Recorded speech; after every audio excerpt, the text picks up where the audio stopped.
How to add or remove user account on Mac OS Ventura. Hey everyone, welcome back to our channel App Guide. In this video, I'll show you how you can add or remove users from your Mac OS Ventura, so you want to make sure to watch the video till the end. Now on your Mac OS home screen, just on the top left corner, you can see your Apple logo. Just click on that option and then you want to go to System Settings.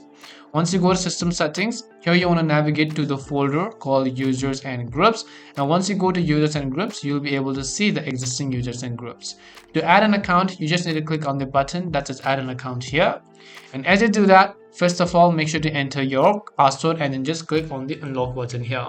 And as you do that, again, make sure to enter the full name of the account you're creating, the account name, the password, the verification, the password hints, and you can choose to create a standard account or a secondary administrative account. Then just click on the option called Create User from the bottom right.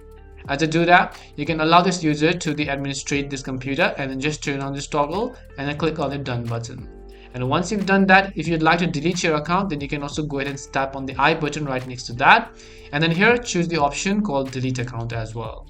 And that's all it takes to add or remove user account on Mac OS Ventura. We hope the video was really helpful, and if it did help you, then make sure to leave a like and subscribe to our channel. If you have any more questions, feel free to leave them down. Thank you very much for watching, and see you soon in our next video.